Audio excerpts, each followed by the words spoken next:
Tento hlas nie je môj, vygenerovala som ho v AI 11 Labs. Rada by som vám ukázala môj žurnál, ktorý som vytvárala približne rok. Bola to výzva podobná tejto, ktorú robila na YouTube Catherine Cloth Tales. V dobe, keď výzvu začala, žila vo Francúzsku, je to staršia žena, má 2 deti, čo chodia na vysokú. Pôvodom bola Angličanka, niečo ich zavialo do Francúzska, žili tak povediac na samote, v okolí ich domu lesík, chovali kone, mali 2 psíky, mačku. Kým Catherine bývala v Anglicku, venovala sa okrem iného aj šitiu quiltov, teda rôznych patchworkových diel, lebo nemožno ich nazvať len prikrývkami. Ona ich šila skôr ako obrazy, mala v nich veľa príbehov. V Anglicku či USA to má hlbokú tradíciu. Vo Francúzsku začala žiť o mnoho viac udržateľne. Rozhodla sa spotrebovávať už len staré látky, nič nedokupovať, všetko bez zbytku recyklovať. Bavilo ju farbiť látky rôznymi bylinkami a kvetmi zo záhrady alebo kovovými vecami, aby sa na ne otlačila hrdza. Zadania neboli len o šití, ale o virtuálnom byti spolu, tvorení spolu. Ona šije, ukazuje čo a ako a vy sa pridáte so svojím šitičkom. Kľudne si to urobíte po svojom. Avšak vždy priniesla aj kus histórie, spôsoby quiltovania z rôznych kútov sveta. Je mnoho techník šitia, mnoho spôsobov, ako kúsky látky spájate k sebe. A medzi tým rozprávala drobné príbehy z každodenného života, spomienky, presne ako keď sa stretli žienky na páračkách peria kedysi, alebo keď sa stretajú na tvorivých kurzoch dnes. Ja mám také ťažkopádnejšie šitie, aj okrajovejší vkus, ale veľmi ma to bavilo a šitička sme vždy našívali aj do žurnálu, ktorý si spravil kto aký chcel. Ja scrapbookový, to znamená s kúskou papiera. Tie papiere sú kombináciou AI vygenerovaných obrázkov a obrázkov z archívov na archive.org. Tam máte digitalizované všetky vintage poklady.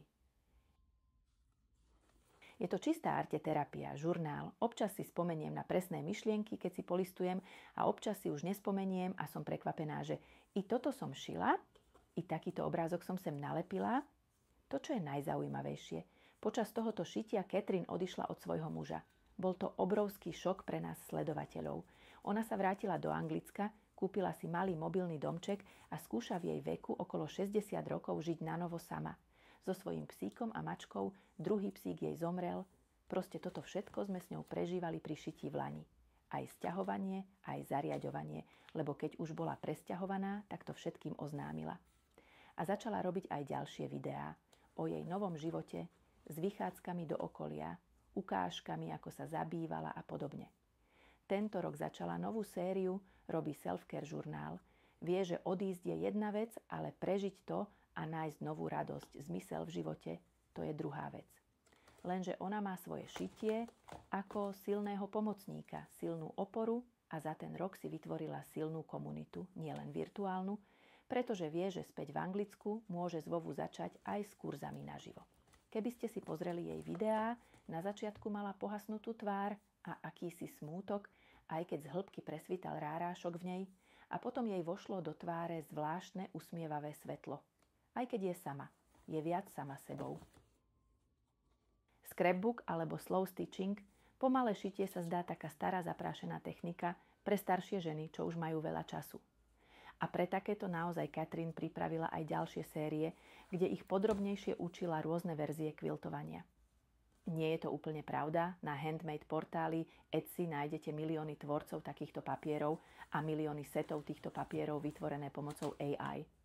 Ja som sa počas roka vzdala, nedokončila som úplne všetko počas týždňa, ako to Catherine zadala, a potom som na chvíľu prerušila šitie aj pozeranie, lebo jej videá mali niekedy aj 2 hodiny a nenašla som si ani cez víkend na to čas.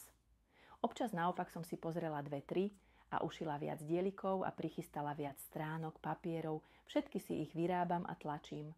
To je čudná zábavka, hrabať sa v archíve a odkladať si zaujímavé vintage obrázky. Témy tvoreníčok boli rôzne, ako divoká žienka Catherine vnímala rôzne prírodné zmeny a úkazy. Napríklad približne v tomto čase v lani sme vyšili dielko, spolu s rôznymi hrdzavými predmetmi a rastlinami sme ho mali zmotať ako takú kuklu povráskom a potom zakopať do zeme. Pamätám si to, lebo som si na jednej prechádzke s obsom natrhala sakurové kvety a použila ich a teraz znova kvitnú. Svoje veľdielo som zahrabala pri Devíne. Cieľom bolo, že buď to dielko vydrží, alebo vplyvom hrdze a rastlín zhnie, alebo ho zje nejaký živočích, alebo nájde človek, len keď to tak má byť, vráti sa ku vám. Vyzdvihnúť sme si ho mali až na Jána počas rovnodennosti. A ja si pamätám, ako bolo jasné, že príde záplava a že Dunaj a Morava zalejú lesík a šla som si dielko predčasne skontrolovať a vykopať a taká najvyčančanejšia knižočka s roľničkami, to je ono. Pretože keď sa ku nám vrátilo, oprali sme ho a načančali v ďalšom tvorení. Občas témy Katrin boli hlboko osobné, občas takéto experimentálne, ale vždy to bola obrovská zábava.